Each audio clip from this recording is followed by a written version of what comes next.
In my neighborhood, one of my buddies had like an 85 GT Pro Performer. Another one had like a Mongoose Super Goose or some Californian or something. I don't remember what this exact model was. Another one had a red line, and I had a Team Murray.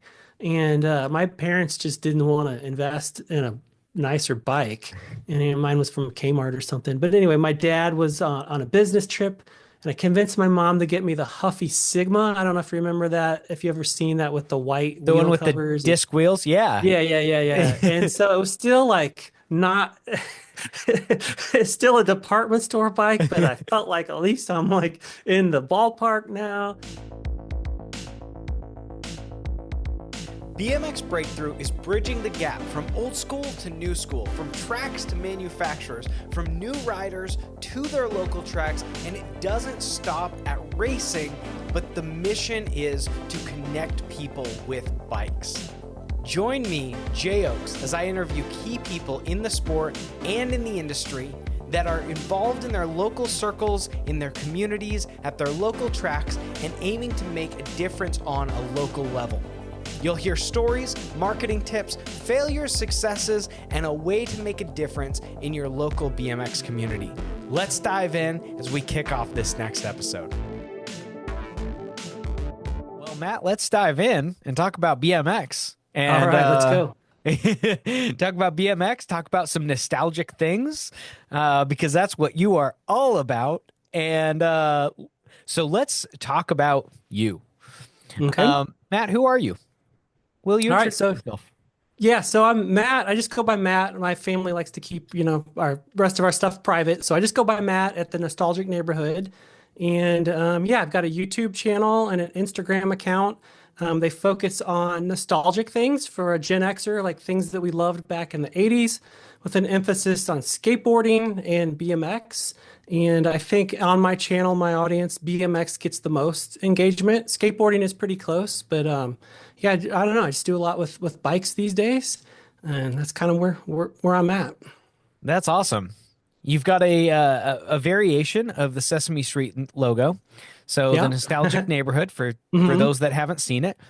And anyway, it's really cool. So you and I had a chance to meet at the BMX Hall of Fame dinner, and I hmm got to sit next to you, and then we got to go for a ride the following day, Yeah, the ride out, which was awesome, by the which way. Yeah. was great. Yeah, going by the Outsiders House Museum and hmm getting to ride around downtown and yeah, it was a lot of fun. It was really fun getting to hang out with you and your wife, For which was sure. Yeah. cool. And honestly, I had never actually heard about you until that moment. Yeah. Probably But not surprising. I'm up to 16,000 followers on Instagram, and YouTube, I'm around 5,000. So it's kind of a niche within a niche. So, I'm not that big, but I don't know, growing with the enthusiasts, at least the middle-aged guys. So probably guys who are into more modern racing and like really into it. Don't know who, but probably care less about my stuff.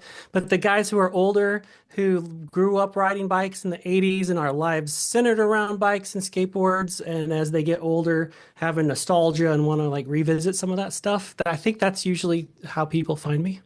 that's fair. Yeah, I Yeah. mean, it makes sense. And I had been around enough of the old school and vintage BMX stuff that that's probably more of why I was surprised that I hmm hadn't heard of you. And but then you and I started talking and started having a conversation, and it was really cool to hear about what you had done. So let's talk about both BMX and skateboarding. Sure. Yeah.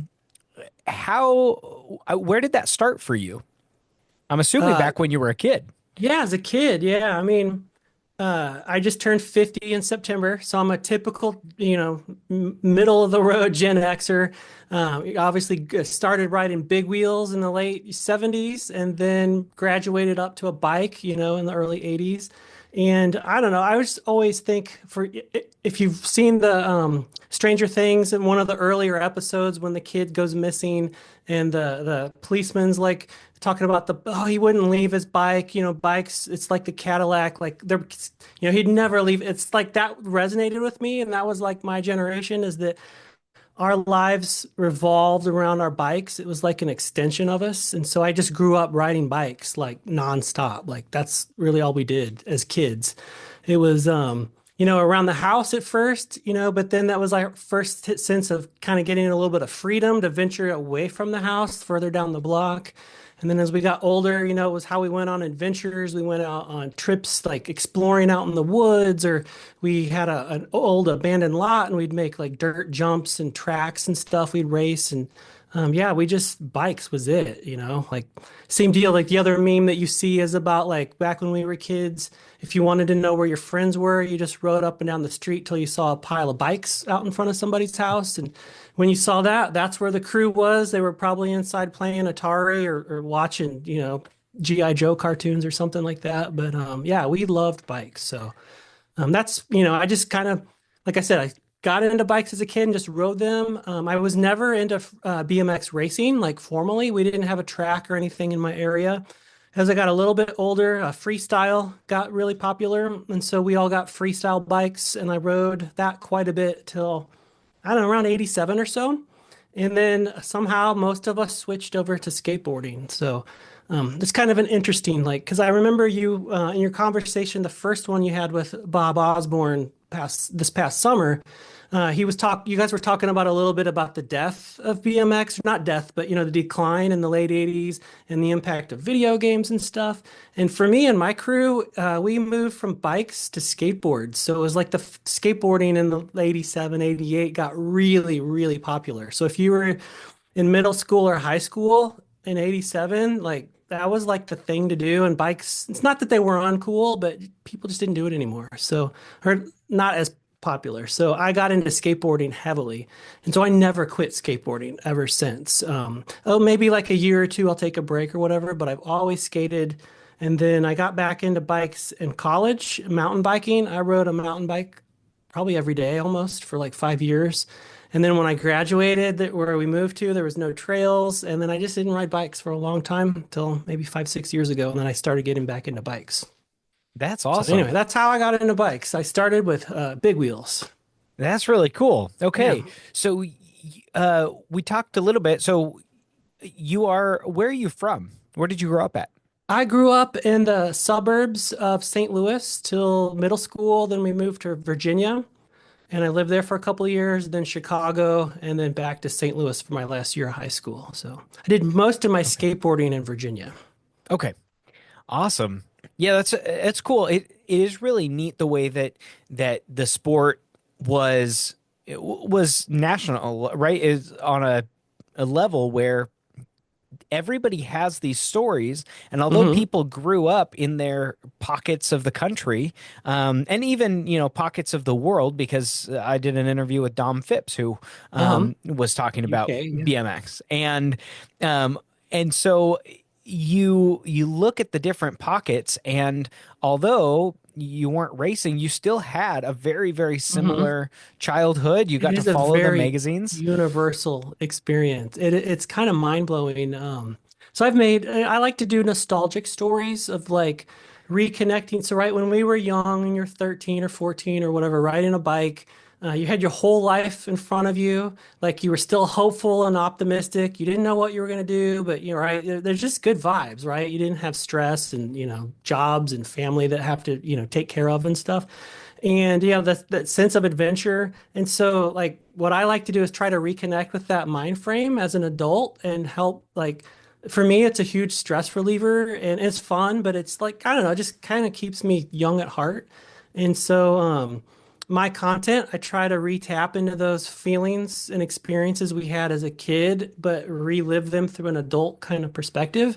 And so I'll share stories and try to tug on people's heartstrings of what it was like when we were, kids in the 80s or whatever. But yeah, it is pretty amazing how people like in the comments or DMs were like, whether you were in St. Louis, whether you were in New York or California or UK, like everybody's like, yeah, this we did that. We had the empty lot. We rode our bikes there. Yeah, we looked for our friends with the piles of bikes in the front yard. Yeah, we all had to come home when the street light came on. That was like the rule with the parents. We would be away for, miles from the house for hours. Our parents had no idea what we were doing. If you got hurt, you just rub some dirt on it and spit on it. You're good to go. That is a universal. That's like it's crazy. Like so many people have the almost exact same experiences. It's cool. Yeah, it is wild because there was no social media. So it's not like you were able to, again, you talk about the magazines, but there Hmm. was no social media. So it wasn't like you were connected and Yeah. able to go, oh, these guys are grabbing their bikes and they're all There wasn't hanging the out. viral trends of like, oh, that's cool. I want to try that. Yeah, it was magazines. I guess maybe just word of mouth as it spread through or maybe it Well, was the TV shows we watched. I don't know. Yeah. yeah, well, I mean, the most recent episode with Bob Osborne, he talks about the on any Sunday came out, Hmm. and so that was being a big part of it, and so he talks about the beginning of BMX racing starting in Southern California, but I mean, it's not like we had access, or it's not like you had access to nearly as many videos or as much content as we did, and you're Hmm. waiting for magazines to come out on a monthly basis, and or I guess bi-monthly for BMX Action, Uh-huh. and just a very different, a very different world, but you all had a unified connection, Yeah, it and is like now, weird how we were disconnected, but we were totally connected and we just didn't know it. But yeah, yeah. that's why, like the content I've been creating. I'm just some random dude, right? Like no big deal. But so many people, it resonates with them and they have fun, reconnecting. So that's why we call it nostalgic neighborhood. It's about, for me, the neighborhood. I grew up with neighborhood kids. There was a crew of like six of us, and we all had our bikes and just the shared experiences that we had as kids. And it's kind of just like kind of a virtual one now. I love that. So, what is the feeling or experience for you like of being able to hear stories? Because I'm sure that your content triggers memories and stories and nostalgic Hmm. images for people of moments when they used to be a kid or they want to be a kid again or Yeah, so on yeah. and so forth. So what is it like for you to experience to be the uh like to be triggering the or helping to I don't, trigger those yeah. stories? I don't know. It's just maybe just a hit of dopamine or something. It just feels good to like, when somebody connects and says, "Hey, I watched your video. It really reminded me, thank you so much." It's like, I don't know, just it's really cool. Yeah, it's fun to connect with. And I've made some. I have like people I call good friends now that I've made through just, interaction with people online through that. So yeah, it's really cool. I love it. Do you have any really cool or really heartwarming, heartfelt stories of moments where somebody's come up to you and said, "Hey, because of you doing this, it made me think of," and just had this really cool story attached to it? Yeah, I haven't had any that are like really like, I don't know, probably in the context of what you're saying, but a lot of like for example, I think it was yesterday or the day before. I mean, I don't know, maybe it's really cool. It's kind of cool, but it was a dad and his son is 20, and apparently his son has been watching a whole bunch of my videos and just being inspired by the old school stuff. And the dad was just commenting on how cool it was that they would watch some of the videos together, and that the son, he said he looks up to me, which is crazy. Like I don't know what, I don't know, but yeah, it's just really cool when you hear stories like that, or just stories of people, like, hey, I just ordered a bike because because I've got a couple of videos that's like the best adult size BMX, and it kind of talks about if you're into, if you want to go to the pump track, you want this type of size. If you're just wanting to cruise around the neighborhood, maybe you want a bigger 26 inch. If you're wanting to do, because us older guys, we don't know, like, right? We've been out of it. And so that's been cool to hear stories of like, hey, I watched your video and I ended up getting this bike and I feel like a kid again. And yeah, those are cool too. That's great. Yeah, I mean, I think that those stories are monumental. I mean, even the the most recent episode with Bob Osborne, and in that he was talking. I made it into a reel, and it was a clip where he talks about the connection between his kids and the divide as teenagers. And RL Hmm. and Wendy, they were getting a little bit older, and he goes, as much as I tried, I just could not bridge that gap until BMX came along. Yeah, that's amazing. And it brought us right back together. Hmm. And I had posted the clip on YouTube, and I sent it over to my dad, and I said, it's cool hearing his story because our story is very similar. And his response Hmm. was, yeah, I think that bikes kept us connected on a level that we may have, there may have been division. And I know that bikes have helped us to stay connected and to Hmm. find common ground and to find something that we can hang out and do together. And then on another level of depth, he maintains and has this really cool relationship with his grandkids as a result of Yeah, that's really bikes. cool. Yeah. And and all of those connections, those things they could be there regardless of if you have bikes involved, Hmm. but BMX has really been like a fundamental root of it. And going out to Dirty Fest in Southern California, like that's our family event. I don't Hmm. We're planning to go out there for the third year this year. And Have to. um I'm trying to figure out how I can get out there. I really want to go. oh Yeah. man, it's so cool. And it's a family moment. I was talking to Mike Miranda just the other day, and having a conversation about it, and I said it is the most anticipated event for our entire family of the year. My That's kids amazing. love it. Yeah. I love it. My wife has such a great time. She doesn't race, but she loves being there. And Hmm. just the environment, the culture, the community, the riding, and I mean, there's nothing but smiles and thrills the entire time. So That's yeah, awesome. Yeah. yeah. So for me, the connection, just to veer off BMX a little bit, it was skateboarding for my kids. So my older two, they are, older, like out of the house, whatever. But we did a lot of skateboarding together. And there's a really nice skate park not that far from our house. And we used to go up and skate quite a bit. And that was always fun. And then they kind of moved on and did their own thing. But yeah, we did a lot of skateboarding together. That's So awesome. yeah. Yeah, that's and the same thing though is like there's this connection, there's this common ground, there's this really something that you don't have to. Nobody feels a pressure to prove themselves at. It's you can go out and Hmm. spend time together. And the really cool thing about both BMX and skateboarding, in my opinion, is that you can go to the skate park and you don't even actually have to ride. You can sit there just on a Hmm. bench and hang out and have a good time and have a lot of connection too. Yeah, for sure. But I will say this though, with so I've skateboarded a lot more than I've done bikes. I've only gotten really more active in the BMX community in the last couple of years. And maybe it's because skateboarding is so much bigger, I think, than BMX. Um, it's a lot, at least around here, it's a lot more common. Uh, the BMX community is so friendly and welcoming and supportive. The skateboarding can be at times like, I don't know, most of the time but a lot of skateboarders aren't as friendly as I haven't met anyone who hasn't been friendly on a bike yet, which is pretty wild. And there's a group of flatland riders here in St. Louis, and they've kind of welcomed me in. And I'm slowly learning flatland tricks with them. And yeah, their motto is like, we don't care as long as you're on a bike, you're cool with us. Like you could be like the worst rider or the best or whatever. Like they're just happy to see somebody riding bikes with them. So I don't know. The BMX community is so friendly and awesome. So I'll give it That's cool. that over skateboarding.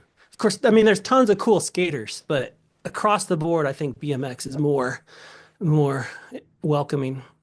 That's awesome.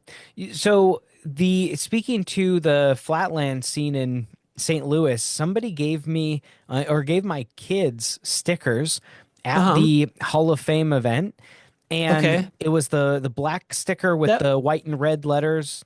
It was a that circle. was probably LA. He goes by Knight Rider. Okay, Uh, I think yeah. his bike was teal. Yeah, he's got a Haro Bastille or whatever it's called. The Okay, Mathias Dandois model. Yeah, Yeah, Okay. yeah, Yeah, it yeah, was yeah. anyway, it was really cool meeting him. And I don't actually think I His got his story name, is but really cool. He is LA. I think it's I don't know how you pronounce the last name. It's Macklin or Macelin, but he's a rapper here in St. Louis, and he goes by Night Rider.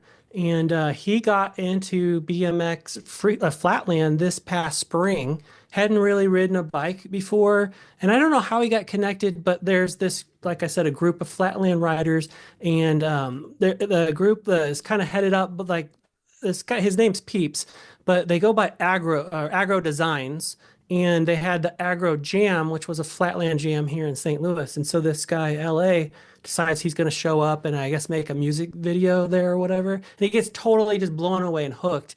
And so he went from like 0 to 100 miles per hour like that. And so he like went and got a bike and he rides nonstop and he travels all over. He goes to all the Flatland Jams, and he's sponsored by Flat Society. Like all, I mean, he's like, it's pretty amazing. His story is cool. He's a super energetic and just friendly guy. I mean, you met him. He's super friendly guy. Yeah, yeah. Yeah, love that guy. unfortunately, I think that was the day of the race, because that's when the flatland competition was. And Hmm. so I think my daughter and I were both heading up to race.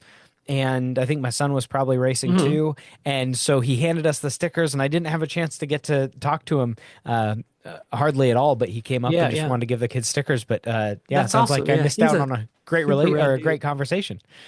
Yeah, there's I don't know, I'm sure anybody watching your podcast who's into Flatland, it's a very tight knit community. Right? They've got a huge crew in like Cincinnati area. They've got this one in St. Louis. There's a couple others. And they have their jams through the year, and a lot of them travel. And so it's like they all know each other, and they swap, they just kind of float around. It's really cool. Like I don't consider myself like the local one. I'm totally like, yeah. But yeah, I'm not at the level where I want to go ride at one of those big jams. But they're going to have another one here in St. Louis, the Agro Jam in March.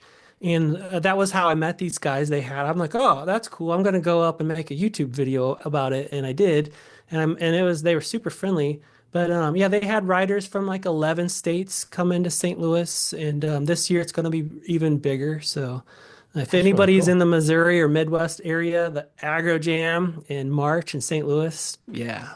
Quick detour to one of our gold level sponsors, Luminex Neon, who has partnered with us to help accomplish the mission here at BMX Breakthrough. We're so grateful for their opportunity, and there's a special place, a near and dear place in my heart for neon, all things neon, whether that's on paper, whether it's shoes, whether it is a sign in a living room or a garage space, it doesn't matter. I love neon, always have, probably always will, and so neon signs create a unique statement piece. So if you're looking for that for your bike shop, for your garage, for your workspace, maybe it's for your living room, Luminex Neon offers exactly what you need. So with unparalleled craftsmanship and endless design possibilities, Luminex Neon is your go-to for brightening up any space.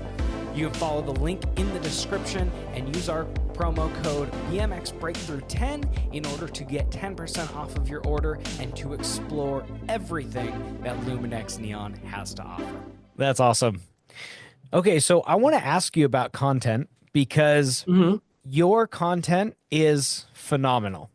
The Thank you. quality of content that you produce, and I mean some of the videos that you've done. One of the ones that caught my eye was your Mongoose FS1, Hmm. and oh Yeah, man, that was some of those guys I was talking about. And the oh guy we okay, gave that bike to is he's kind of the ringleader in St. Louis. His street name or whatever is Peeps. His real name's Chris, but yeah, that was a fun one.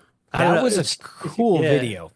So the story behind that is this guy Peeps. He started riding in 1986 on this Mongoose FS1 freestyle bike. That was the Mongooses. They were late to the game in the freestyle scene, so they didn't have their first dedicated freestyle bike till that. And this was Chris's first bike that he got started on. And he eventually, I think he rode mostly a General Osborne. for a long time. But that FS1 was his first bike, and they reissued it, and his funds weren't going to work out. Just whatever. Not everybody can just buy bikes for fun or whatever. It's And true. but I reached out to Mongoose and was telling them the story of like this guy started on this bike, and it'd be really fun to get. And he had a purple one, and they were re-releasing the purple. And Mongoose was like, "Yeah, we're down with that if you want to set the bike up and tell the story and present it to him as a." So we totally did. I got the bike about a week or so before it was released, and assembled it and made a little video about that. And then we all I don't know, surprised him. Like we didn't tell him we were all coming. Like he was just gonna ride with like one of the guys, and then we all showed up. And then I showed up with the bike, and he was like, "Oh man," he's like, "Can I ride it?" And we were all like, "It's yours." And so it was, yeah, it was fun. It was really cool. And I made a reel on Instagram that was just like little like 2 second clips of like assembling the bike for like 10 or 15 seconds, and then him just doing a couple of tricks on it. And that reel got like I think it's at like still growing. It's got like 430,000 plays on it of just this quick little mongoose clip with him, riding the bike. So it's resonated with people. That's super cool. Man, Yeah. that's awesome. Yeah, I just think that, like the quality, that obviously the level of content is it's a heartfelt video, Hmm. but right at the same time is like having good content and having a quality uh produced content are different things. And Sure. what you've Yeah. done is you've created some amazing quality. And so I'm curious, do you have a background in the production side of things? No, I don't. I have a background in marketing. Most of my background is in IT, software development, and the last few years have been in marketing. But no, I just like making things. Like I'm not creative in the sense I'm a beautiful designer, artist or whatever, but I make stuff, whether it's ramps or software or woodworking. Like I just like creating things. And I've always, because of the IT software background, I just pick up software pretty quickly. And so I just the idea of making things and being creative and figuring out how to do stuff, like to me, making a video and trying to figure out how to like do special effects is as much of a hobby as anything else. So that's probably why I'm still doing this, is because I love the bikes and the skateboards and the nostalgia. I love the video production as is just as much of a hobby, and then I love just engaging with people. So you put it all together, and it just enjoy doing it. So I probably put way more time than I should into it, but I don't That's care. It's awesome. fun. Yeah. That's okay. I mean, I enjoy it, and I really enjoy when your content comes up now, because I get to Well, watch it thank and you. I Yeah. really enjoy it. So, um, Yeah, my goal with the content is to try, if I can, right? You can't always, like on YouTube, right? They rank them. Your best video in the last 10 is a 1, and your worst video out of the last 10 is a 10.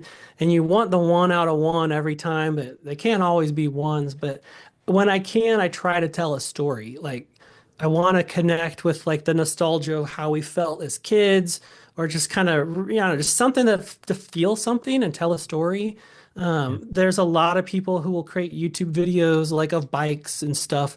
And it's just like, hey, check out this cool bike. And it's shots of but there's no like, well, tell me how you felt when you got the bike, or what was the hardest challenge of putting the bike together? Or I don't know, tell us some cool story that goes with the bike. And that's what I connect with. I like people telling stories and whatever. So I try to do that. yeah. Well, and I know that I've told this story before, and to go, because it goes along with that, is that I've been to a few bike shows, and it is interesting because I mean, at one point my dad got us tickets to put bikes in the bike show, and the bikes Hmm. weren't clean. They weren't gonna, well, I knew they weren't gonna win Sure. anything. But when the awards are presented and you hear these people going through their stories, talking about, yeah, I saw this one, it was getting thrown away, so I picked it up and I thought I'd fix it up, and then I put it in this show. And then Hmm. somebody else goes, yeah, I was at a garage sale and I found this bike. And then somebody said, hey, you should do something with it. And, or somebody gave it to me and then somebody said you should fix it up. And they end up winning these shows because they put a lot of effort into the details and cleaning them up, which Hmm. is super cool. Um, but, but the story it's not captivating. It's not nostalgic. Yeah, And it's not, this was the bike that I always wanted that I could never afford, or this was my very first bike, or my best friend had this bike and I remember going to this on his birthday when I don't know, whatever. Yeah, there's usually some exactly. connection for at least my group of like, we Yeah. want the bikes that we loved as kids. Well, and so I've got an identical 20 and 24 GT Speed Series from 99. And Uh-huh. the story behind those bikes is that they were my childhood hero slash BMX racing mentor. And he raced them. I drooled over these bikes endlessly Hmm. because I wanted them so badly as a 9-year-old kid. And I remember looking at these bikes and he had built them up with Redline Flight cranks and he had spin wheels on the 20-inch and he had Shimano DX pedals. And anyway, they were beautiful piston stems, Answer Carbo Pro forks. Anyway, beautiful bikes. Hmm. And then it was probably 5 or 6 years ago now as he was moving and he goes, I'm not taking the bikes with me. Do you want them? I was like, And you're like, yeah. yeah. And but they're not show bikes. And I've Mhm. even debated. I thought, okay, well, I could take all the graphics off. I could get new graphics and I could polish them up. But but right now they're the way that they were when he was racing them. It's what I Mhm. remember of them. And so they're not going to win any awards, but they've got a better story than a lot of the bikes that are, Yeah, winning the yeah. awards. Mhm. So anyway, it is just interesting because as you're going through and your aim is to pull that nostalgia out, is you're being able to focus and hone in on those bikes that have the captivating stories that pull at the heartstrings that Mhm. they mean something, which brings me to the question of what was your childhood bike and what's your favorite bike that you've had. Sure. So, as a kid, we weren't poor by any means, but we weren't like wealthy. And so, in my neighborhood, one of my buddies had like an 85 GT Pro Performer. Another one had like a Mongoose Super Goose or some Californian or something. I don't remember what this exact model was. Another one had a red line, and I had a Team Murray. And my parents just didn't want to invest in a nicer bike, and mine was from Kmart or something. But anyway, my dad was on a business trip, and I convinced my mom to get me the Huffy Sigma. I don't know if you remember that, if you ever seen that with the white The one wheel with the covers. And disc wheels, yeah. yeah, yeah, yeah, yeah. And so it was still like not, it's still a department store bike, but I felt like at least I'm like in the ballpark now. And then I kept working on my dad, and I think it was 87. I got a Dyno Detour. So that was an entry level freestyle bike, but it was still a dyno, and it was definitely a step up from the department store bike. So that was the bike. But what the bike I really wanted was the GT Pro Performer that my buddy had. And so I never got that as a 20-inch, but that's actually how I got back into bikes. In 2017, we were on a road trip and I was just daydreaming as you're driving. It was a 14-hour drive. And I was thinking about the neighborhood I grew up in and the bikes and all of that. And I was like, man, I would love to get a GT Performer and go back to that neighborhood and ride that bike around, relive the anyway. And so I started looking and they were more money, like the OGs than I wanted to, but I saw that you could get a 26-inch adult size, cruiser one at the time, because it was before the pandemic, it was $450 shipped. I was like, okay. So I got this blue 26-inch Performer, and that's for me where how I got back into it. But the bike I always wanted as a kid, but didn't even dare, really dream of, was a Hutch Trickstar. So looking in the magazines and seeing Woody Yitzin, man, that bike in the day, like that's the one I lusted after. And so they did a reissue or like a re-release of it in 2021. It was a pre-order big ordeal because of the pandemic and delays and all of that. But they did a reissue of the original 80s frame set with the OG technology with the American bottom bracket and the threaded, steering tube and all that. So I got that, and then it took forever for them to get the other parts that they were reproducing. But anyway, so that's how I got started in YouTube and stuff was while I was waiting for the Trickstar. I was watching YouTube looking for other people's videos on trick. Nobody had them really. There wasn't much. And I was like, well, when I get mine, I'm going to do an unboxing and show it off and maybe make a build video. And so that was my very first YouTube video. And it really resonated with people because I told the story of like why I wanted this. And I showed pictures of the Sigma and my buddy with they were Polaroids and his GT Performer and us as like 10-year-old kids, and just kind of told the story of why I wanted this and why it meant something to me. And that resonated with people. But it took Hutch, the current owner, like a year and a half to make the last piece available because I wanted all the Hutch parts for it. It was the stem, the original Western H stem that they reproduced. So it took a year and a half. And my goal was I'll make a YouTube video, build the bike, whatever, and that's it. That's all I'm doing. But he kept on saying, "Oh, couple more months, it'll be ready." A couple more months, and it was like this dragging on. And I was like, "Well, I'll make a different video while I wait." And then it was like, "Oh, I'll make another video." And then before I knew it, it'd been like a year, and I'd been making tons of videos. And I was like, "Well, not gonna stop now." But anyway, so you asked about what I started with. Huffy Sigma. Always wanted a GT Pro Performer. Still don't have the 20-inch one, but I do have a reproduction of the Trickstar. It's pink. I love it. At this moment, I'm going to interrupt our episode, our current interview, briefly to give a special shout out and thank you to our sponsors that have backed us financially in this project, in our mission, and give them a huge thank you. So at our gold level, we have Luminex Neon and Marketing Breakthrough. At our silver level, we have Sound Cedar Lumber and Bicycle Thieves. And at our bronze level, we have Pro Start Gates and Justin Shepard, Title Examiner. Thank you so much for your support. Thank you for backing us.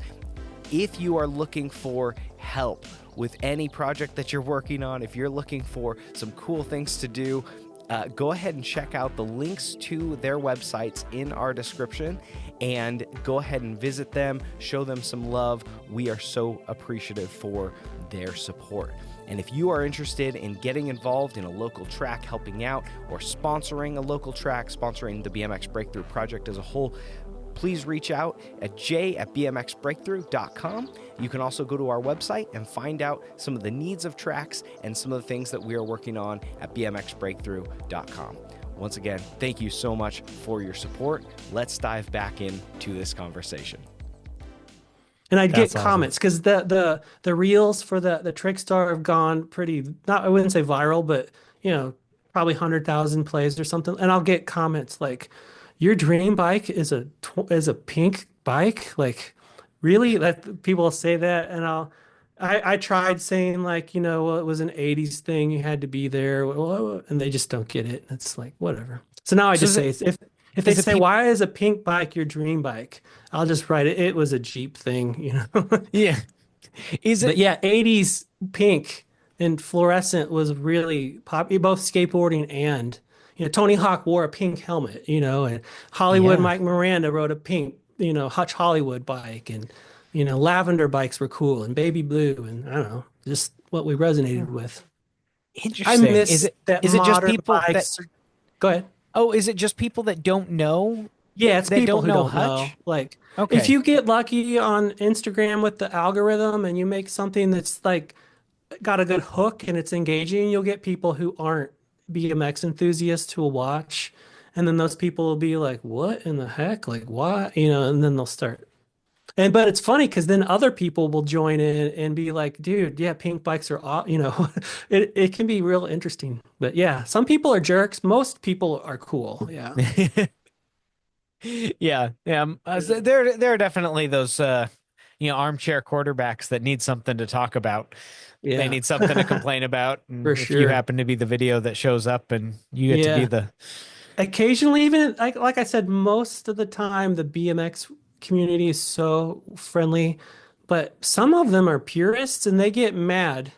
if an old guy in his 50s calls a 26-inch cruiser a BMX bike. Like, it's like, well, it's a BMX cruiser, this is a 24-inch bike. It's got skyways on it, it's got knobby tires and, Diacomp brakes. To me, it's a BMX. No, it's not a BMX. That's a cruiser. Some people are cranky like that, but That's whatever. fair. Yeah. Yeah. Oh, man. Well, so you guys, you just got back recently from a trip down to Texas, Yes, that and where was. you got to hang out with Shawn Nichols and Eddie Hmm. Fiola and Mike Miranda. So, how was that? Kevin Hull and Justin from BMX Basement was there. Yeah, that was an incredible, incredible weekend.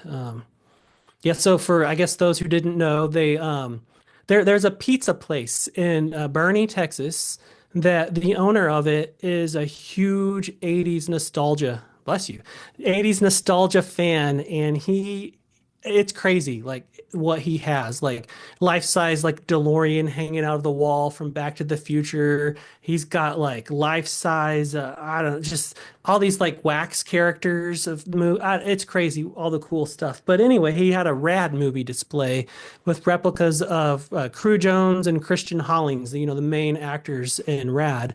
And Sean Nichols from Rad BMX Builds lives in the same town, and they connected. And I don't know, maybe after a couple of beers or something, they're like, wouldn't it be cool to get the Rad guys to come down?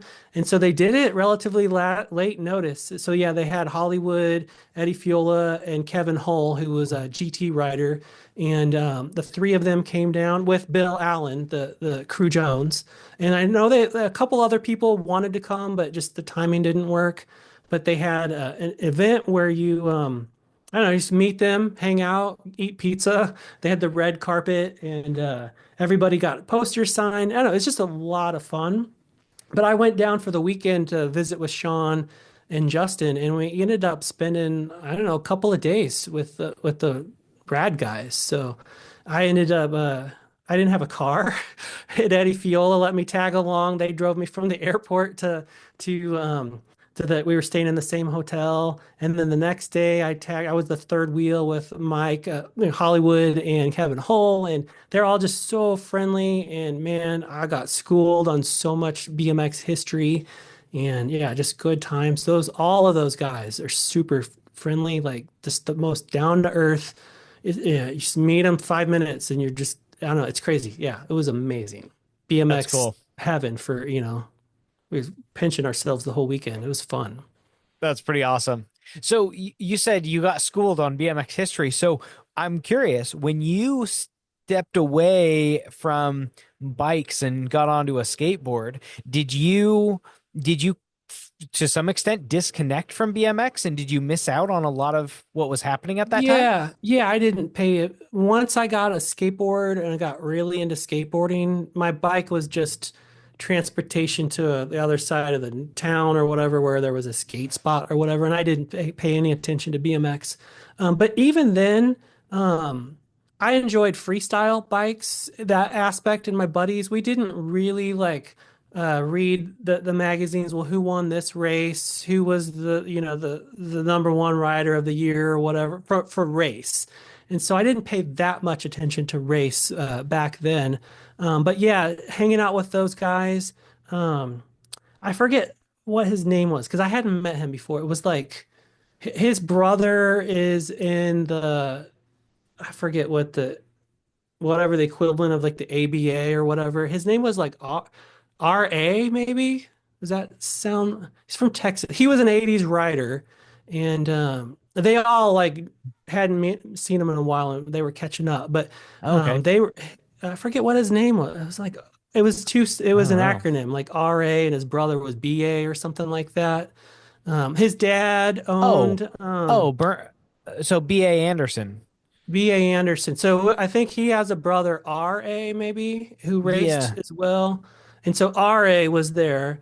And then Hollywood and Eddie Fiola. And Eddie Fiola was talking about how, so again, I don't know any like of the racing history, but he feels like and I'm paraphrasing, so I'm probably putting words in his mouth. So take this as a grain of salt because, we were drinking and all that. So, um, but Eddie kind of felt like that at some point racing it became less of a spectator sport, and he missed all of the jumps and the jumping that they did back in the day and felt like it maybe wasn't as fun as a spectator.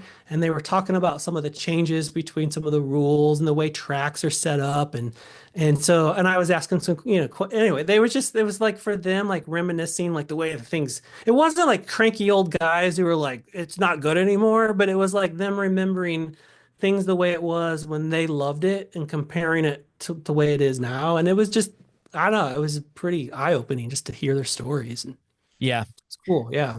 which is neat. I mean, it's kind of fun to just be a fly on the wall sometimes in those situations. And Yeah. I mean, that's all I could do was just kind of just soak it in. It was cool for sure. that's great. Yeah, it looked like a good time. I was definitely a little jealous of you guys getting to hang out there. And Yeah. Well, they're planning to do it again next year. So we'll see. okay, sounds Yeah. good. Well, we can plan to prepare for that one as well. That's awesome. Yeah. So you spent time away from or talked about not having a lot of connection with the BMX racing Mhm. side. Did you have connection? Did you follow like freestyling? Did you get the freestyle magazines at that point or Yeah, I didn't have a subscription, but yeah, as a kid, I would tag along with my mom to the grocery store and like, let her go shop for soup or cereal. I don't know what. And I'd be like hanging out in the magazine aisle. And occasionally she'd let me buy one. I'm like 10 years old or whatever. When I got a little older, I just ride my bike up and buy one. But yeah, I liked freestyling. Um, BMX plus, BMX action, but I think I liked freestyling the most. And I guess as they got, maybe later, like 87, 88, I don't know what year, but and probably to some of the BMX people, purists probably were annoyed, but they started having ads for skateboarding in the BMX magazines, and they would have some like, little bits, like a little bit of a story on a skater in there. And those are the ones I gravitated because I liked the bikes and the skateboarding at the same time. okay, that's cool. Yeah, I Yeah, didn't I, know I that. mean, there really was, from my perspective, in Missouri and Virginia, it really seemed like, at least for like the trendy like BMX, like and freestyle, that sometime around, my guess is 87, 88, a lot of the kids who were really into buying the magazines and BMX, they started became cool. Like it was really trendy. Like the cool kids in like 1987 in school, they all, whether they were good or posers, like they grew the Tony Hawk flop, the hair, off to the side, and skateboarding became like really trendy. And I think that stole a lot of the thunder from BMX, or at least from the teenagers.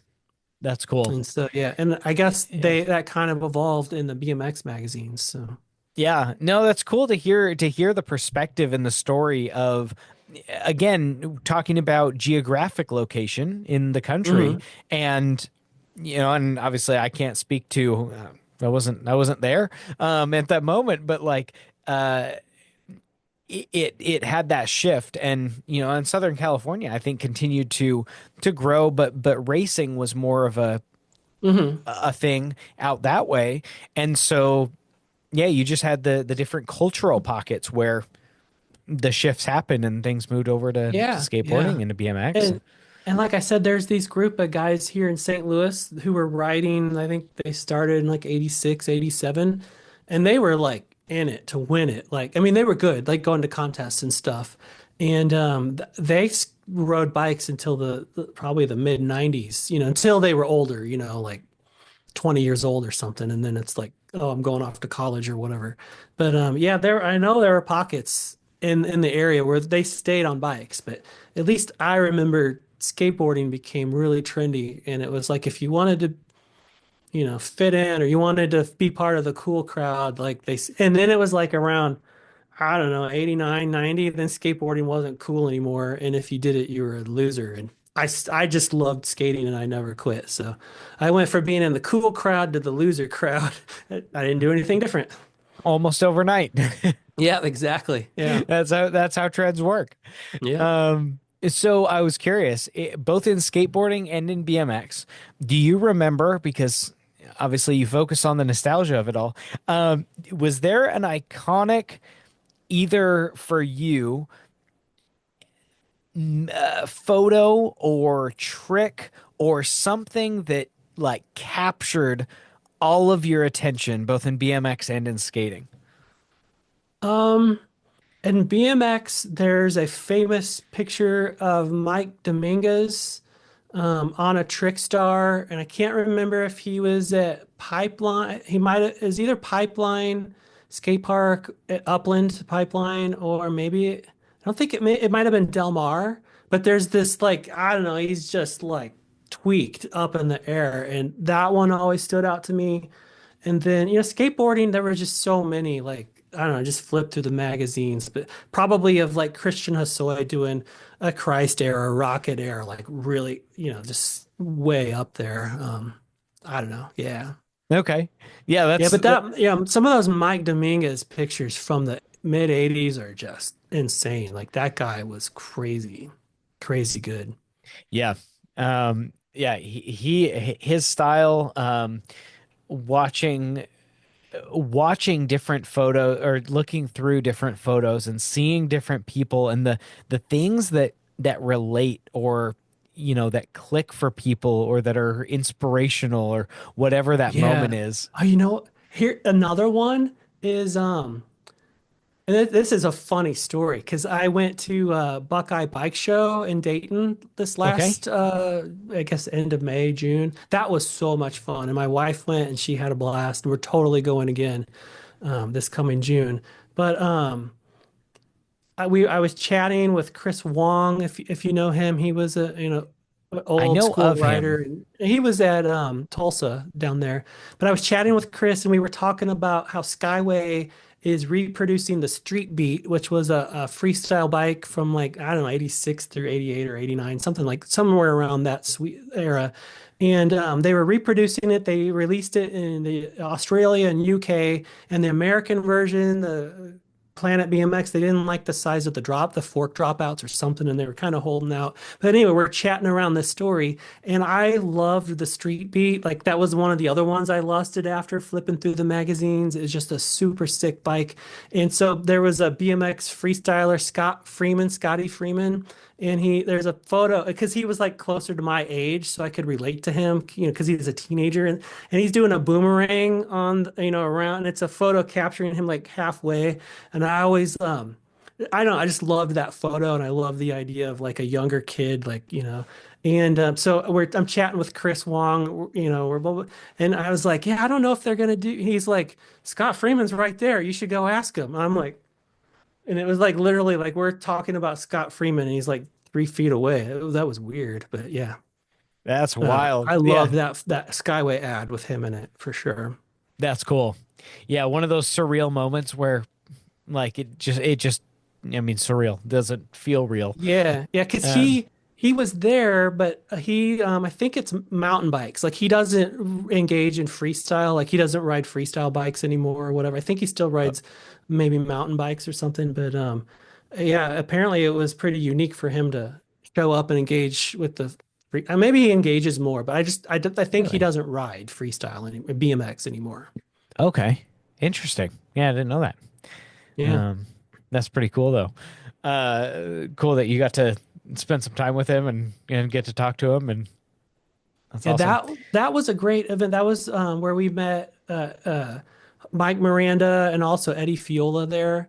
And man, the Mike Miranda, like he is the nicest, most friendly, like just down to earth, right on guy.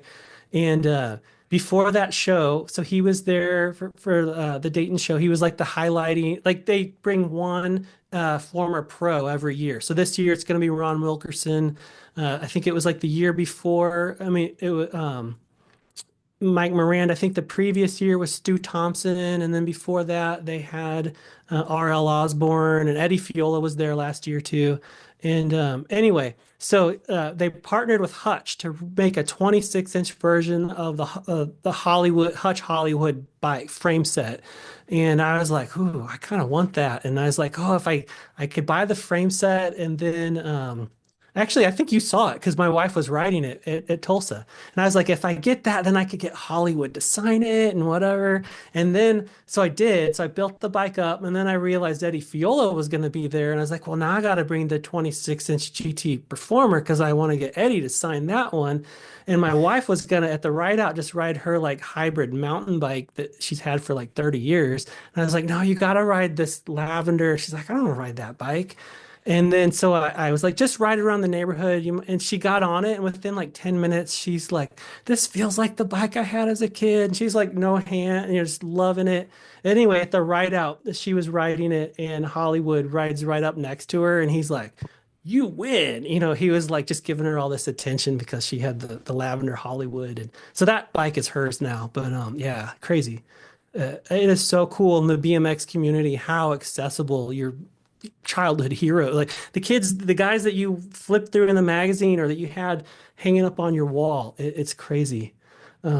When I was with Hollywood, 2 weeks ago, there was a guy who was with his wife, middle-aged guy, and he was saying, kind of like joke, like it was serious, but he was kind of like embarrassed to say it out loud or whatever. But he was like, "Yeah, I had whatever like the centerfold spread was from whatever issue that that Hollywood was like doing a tabletop or something." He's like, yeah, I had that hanging above my bed. And his wife was kind of looking at him or whatever.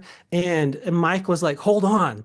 And so he disappears for a couple of minutes and he comes back with that exact fold out from the magazine. It was like, it was like a poster that they stapled in the middle or whatever. And then he signed it and hands it to the guy. And the guy's just like, mind blown. Like, this is the one that I had above my bed as a kid, and Hollywood just signed it and gave it to me.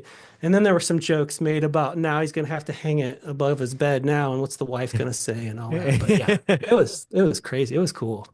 The That's all. BMX, yeah, I love it. It is you, yeah. If anyone Knowing like Mike. has not gone to one of these bike shows where or events like that where some of these like former pro, it is so much fun. It really the which community is just amazing.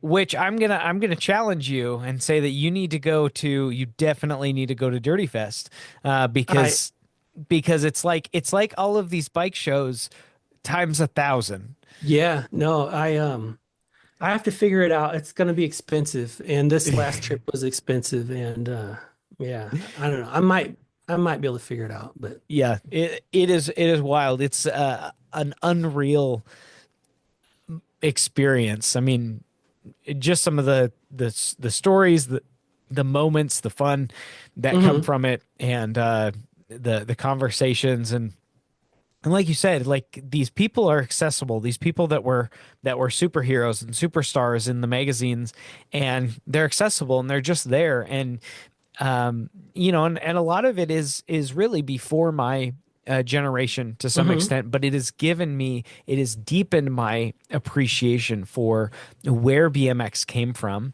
and where BMX started, and some of the early bikes, the early style of tracks, the hmm people that were pioneers of the sport. I mean, even looking back now, John Cruz just has phenomenal style, and getting to talk to him in real life and being able to Yeah, it's to pretty look at some of wild. the Yeah, photos of the way that he rode and the style they yeah. had. Anyway, it's a I really good time. I tell you, the other just surreal story. Kevin Hull, GT racer in the 80s, pro racer, and he was in Rad. He raced. I didn't know this, but again, you got to be like an 80s kid to love Rad, or maybe you don't. I don't know, but all I 80s I kids love Red.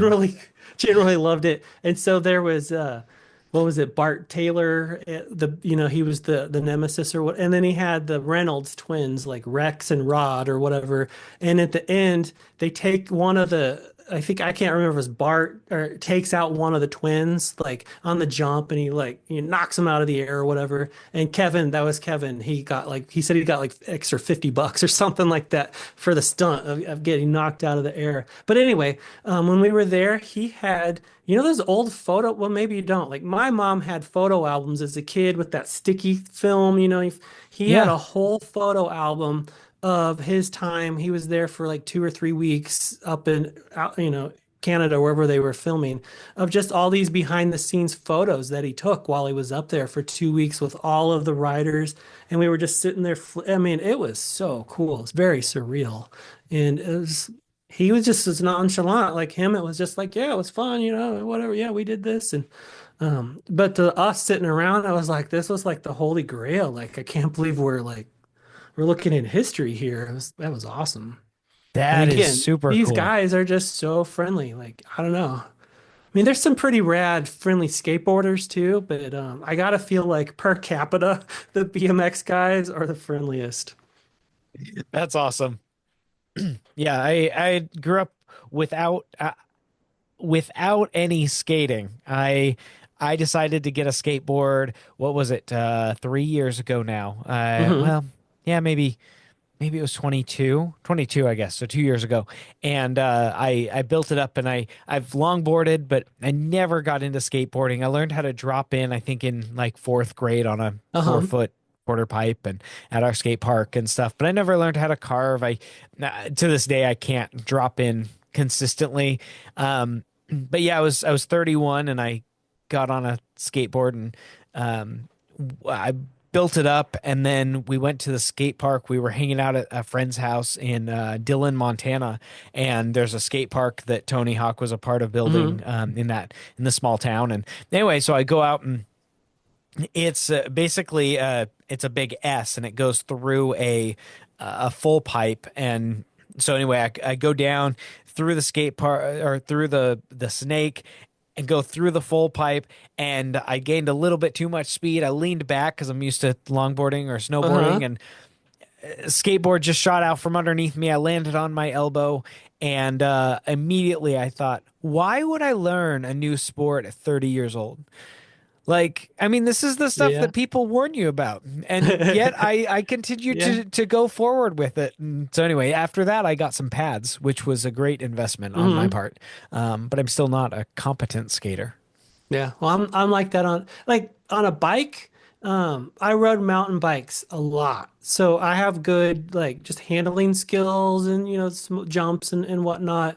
But on a freestyle bike, like doing flatland tricks, I'm more like that. And like I'm learning I can do not every time I can land it, but a tail whip and they're helping me, work on foot jam tail whip, helping me work on fork glides and some other, basic tricks. And it's just the learning to balance is so different and it's taking time, but yeah, I gotta hit my shins, one of my really bad with the pedal the last time I rode with the guys and blood and it's still got a lump on it. And it's like, yeah, there's a reason why all the Flatlanders wear shin guards when they ride. And I think I need to do that, but That makes sense. Yeah, I mean yeah. those pegs, those pedals, none of them are friendly to the shins.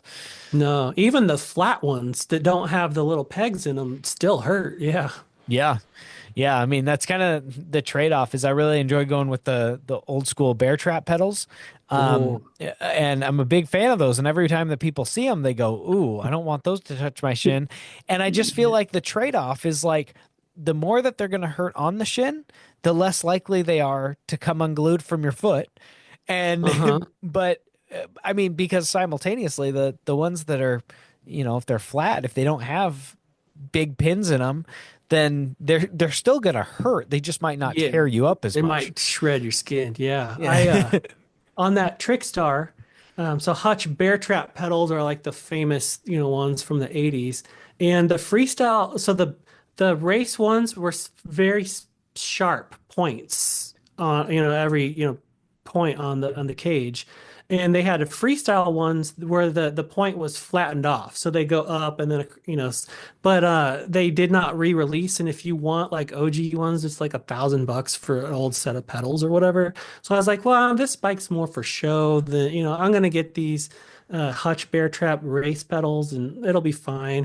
Man, if you look at those things funny, they draw blood. Like if it barely even like goes across your like leg, you're bleeding. It's like razor blades on the and so I made a video about that. I made a YouTube and then some reels, and you would not believe how many people like I still have scars on my shins from those. But I mean, it is like just nonstop of people talking about the scars on their shins from bear trap pedals. So crazy. Uh, yeah, That's a it doesn't surprise me. I've got a really deep one that I really should have gone and gotten stitches for, but yeah. I didn't want to go get stitches. So anyway, it's just a gnarly scar now. Yeah, gnarly scar. Yeah. Oh, Nuts. man, this is fun. I mean, talking about nostalgic things is I think it's cool because it resonates on all levels. You were talking about, Hmm. your audience is primarily guys that are probably realistically in their 40s to 60s, Yeah, but 45 to 65 with probably 50 is more like kind of the sweet spot. But if you look at the analytics numbers in Google, that's where it's at. Yeah. And it's yeah. like 98% men, or it's probably 100% on YouTube. On Instagram, it's like 98%. Okay. Yeah, it's I mean it's cool, but I think at some point I think the yeah, everybody loves nostalgia to some point, Hmm. and it is really cool being able to see the things that you are able to showcase and the things that I remember seeing, in my dad's garage, my dad's storage, and these different things that bring back all of their own That's memories. So awesome. Yeah. um yeah, so even though I might not have been alive for the release of some of these bikes or things, but I still remember, Hmm. I still get to have those Yeah, experiences. yeah. It's the same way with me. Like in the 70s, they all had Schwinn Stingrays, and I can appreciate that, and the banana seats and the tall handlebars and all that. Although I didn't have a Schwinn Stingray, but I can appreciate them. Yeah, yeah. It's yeah, it's a bike that I have not yet ridden. Or I guess I've had a chance to see a couple of them, but no, I have not gotten to ride one. But I've always been curious, and just because of the fact that they were the original race bikes and Hmm. kids were jumping them, guys were doing everything that they could think of on these twin Yeah, stingrays. they And were like the learning ground for BMX. All right, now we need to adjust. Like the first dedicated frames were probably like the lessons they learned from how the stingrays handled was like, okay, well maybe if we tweaked it over here. And yeah. yeah, well, and Bob talks about going from a 4 inch crank or a 4.5 inch, whatever, I think it was 100 Hmm. millimeter crank that would have been, to like a six That's and a half inch crank. hmm. And the dynamic of that on the racetrack, and then taking the Schwinn Stingray and modifying it and making it into an actual race frame, and Yeah, it's just the pretty wild. transformation, but what people did, and even the history of going back to the 80s race bikes in general. But I have an 80s Redline 20 Hmm. inch, and the geometry of that is so drastically different from anything else Yeah. that I ride now. And the hats off to the people that went out and raced them, like all these legends that we have Hmm. today. I mean, super cool because they're a wacky geometry. Yeah, for sure. Yeah, I can. And it's funny because when I was down in Texas, they were talking about that and saying how to them these new ones are the wacky geometry, and they've tried to ride them and they can't, and it doesn't feel like what they grew up on and stuff. But yeah, it's pretty funny. It's fair. And then you've got Stu Thompson right now who's getting ready for I guess when this episode airs, it'll be like 2 weeks from the Um, SoCal Nationals, and Stu Thompson's making another debut at USA saw BMX that he's on SoCal Ascendant, Nationals. isn't he? He is. Toby. Yeah, yeah, that's Y- really cool. Yeah, Yeah. so he's diving back into the. I mean, I don't know if he's going to be racing a ton, but he's going to the SoCal Um, Nationals, which is super cool. that is cool. Yeah. That guy's a And machine. Like I don't pay that much attention to him, but I follow him on social media, and he was always like he'd post a reel like as he's on his like exercise bike or whatever, and like that guy rides a lot. oh, and you But see him at Frogtown and at Dirty Fest, and mhm, the reality is that that guy can still race like a that's machine. amazing. Like Yeah. he is wild out on the track, and so I mean, his riding is beautiful. He's still aggressive, but I mean, he's really good at getting out in front and Yeah. constantly riding, constantly training. Yeah, that's pretty, because he had the the Huffy bikes, like I wasn't that much into it then, but the rumor is like maybe you could ask him at a Dirty Fest, but that he didn't actually ride a Huffy. He rode, something with Huffy stickers or whatever, and when he raced. Oh, Um, interesting. or maybe that's a wives' tale, like Mikey from Mikey Likes It eating the Pop Rocks and Coke and his stomach blew up or whatever. But yeah, I don't, but I'd always heard that he didn't actually ride the Huffy. But anyway, when I was a kid, and in the early 80s, there were BMX commercials on TV, like, and there were the Stu Thompson, like, he was on TV, like commercials on a Saturday morning. You would see him like promoting his bikes or whatever. And that's pretty crazy to think, like, I know kids don't watch TV today, they watch YouTube or stream it or whatever, but BMX used to be on, TV, all the like commercials and, movies, and that was a golden era when Stu Thompson was, at his best back in the day. That is wild. Yeah. I mean, I don't think I've ever seen really anything BMX related on on Outside a of like X commercial. Games or, ESPN or Oh, something, but not when you're watching some random cartoon on a Saturday morning and then all of a sudden, BMX bike commercials come on TV. that's crazy. Well, yeah, so you're talking about Stu riding potentially riding something else. I want to ask him, and I will. But Yeah. Because him Huffy riding, bikes were at the back of the day, they were department store bikes. Like you could get one at Kmart or whatever the equivalent. I didn't have Walmart in my town, but Huffy's were like the cheap. Like that's what I had. Like you couldn't afford a GT or Redline or whatever. You rode a Huffy. yeah, And so they had a stigma. Now whether like they had the because Mongoose is kind of like that. They became they call them Wall Goose or whatever, like the Walmart brand. But Mongoose has their pro level, like high end stuff that is totally, reputable and legit. You can't buy it at Walmart, but they earned this kind of, department store reputation. Maybe Huffy was like that too. Maybe they had some high end stuff that wasn't the same as the stuff from Kmart. yeah, yeah. I don't know because I know that they came out with some stuff. What was it, late '90s that they came out with one. My daughter's racing my old '99 or '98 Huffy Junior frame. Uh-huh.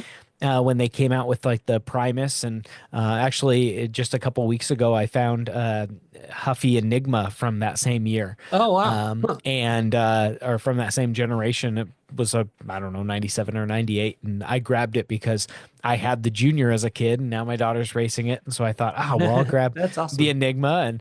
And but anyway, the Enigma was a much lower level, but they came out with those, but I also heard that there was a possibility that they were made by somebody else. I heard that Ah, they might have been made by Mongoose. They didn't sell and they were rebranded as Huffies, but I don't know. I mean, maybe yeah, I somebody don't know. listening can actually verify Yeah, fill or us in. Yeah. discredit my facts. It does seem like Huffy Facts. is making a comeback. Like they seem to be like more engaged in the BMX because like for years they've made like beach cruisers and grandma bikes and stuff as well as just random kid bikes and stuff. But it seems like they're really putting an emphasis back on BMX again, which is Well, kind of fun. they've been trying. They've got Carly Kane that's racing. They've got Hmm. Huck Karinsky that's out on the freestyle scene, who's just a ripper. For what, 9, 10 years old. He's wild. And then yeah, they're trying to get bikes. I mean, I know that they've brought a few out to Frogtown Awesome. That's really cool. for the last couple of years, and they've been trying. But the bikes that I think Huck and Carly Kane are riding, they're bikes that you can't actually buy. They're different Okay. Yeah. than what's available right now. So I think that's the difficulty is that, if you and I try and go and buy a Huffy race bike, which I wanted to do because I would love to go out and race a Huffy. Hmm. But you can't just go and buy the bikes that they're actually racing. So Interesting. Yeah. that's the downside. But I know like uh, some of the other brand like Diamondback they became like a department store bike, but then they had their high end where you'd buy it direct from them. I think Mongoose is like that too, where you can buy other Legion bikes or whatever that are good quality bikes. yeah, But yeah, maybe Huffy will start just direct to consumer and skip the Walmart, whatever. yeah. Yeah, that's possible. But Or go to the bike shops. Yeah, I don't know. Yeah. yeah, Who knows? we'll see how it all So, plays out. yeah. I heard some rumors. I didn't see it personally, but I've seen a couple of pictures and I had heard some rumblings about Nick Long possibly being in a Huffy jersey. Hmm. So I don't know if there was a Well, merge between Haro and Huffy, but probably be coming out in the wash in the next couple of yeah. Well, weeks. before you know it, we'll be seeing Huffy commercials on TV again. Oh man, wouldn't that be cool? That would be That'd be that would awesome. be awesome. Matt, well, thank you so much. I mean, this has Yeah. been really fun getting to talk to you about some nostalgic things and hearing, what kicked off your excitement for the channel and what it was that made you want to start the channel and everything. So I appreciate your Yeah. time Well, and yeah. Thanks for having me. It's fun to chat with you for sure. absolutely. Yeah, thank you. Yeah, good meeting you in Tulsa and looking Hmm. forward to the next time we get to cross paths and Yeah. I'll hope that that's at Dirty Yeah. Fest. Yeah. Maybe I'll see you at Dirty Fest. I got to figure out how to make it happen. Yeah, I understand. Just sell your liver or something. Yeah, It's that's a good idea. who Yeah. needs it? I could just sell all my bikes and then buy a Yeah, see plane ticket. that's just every time somebody says go and sell one of your bikes, I think of that line from Jack Black in School of Rock when he says, "Would you tell Picasso to sell one of his guitars?" That's great. Yeah. And that's it. That's exactly how I feel. We're not selling bikes here. Yeah. No, yeah. All right. Sell a skateboard then. How's that? That'd be a more acceptable method of getting to Dirty Fest. Right on. Well, Matt, thank you so much for your time. I appreciate it and loved having the conversation with you. So, yeah, thank you Likewise. again. And Merry Christmas, right? This is gonna air on Christmas Day. So This Merry airs on Christmas, Christmas Day. everybody. Yeah, Yeah. you're far more festive than I am. I see Santa in the background. I Yeah, don't have yeah. Santa behind me, but anyway, it is technically coming out on Christmas Day, although, I'm sure somebody will listen to it after that. So Sure. Yeah. Well, Merry Christmas anyway. right on. Merry Christmas in Christmas. July. Absolutely. Cool. Well, thanks, Matt. Have an Right incredible on. evening Yep. and we'll talk soon. Sounds good. Take care. All right. You too. Thank you for joining us in today's episode. It is because of people like you and our sponsors who make this whole thing possible because they have a desire to see the sport grow. If you would like to get involved in the mission of BMX Breakthrough, you can start by going to your local track, find a way to volunteer, help out, and serve there. Or you can go to our website, bmxbreakthrough.com, in order to donate, find out about sponsorship, or learn more.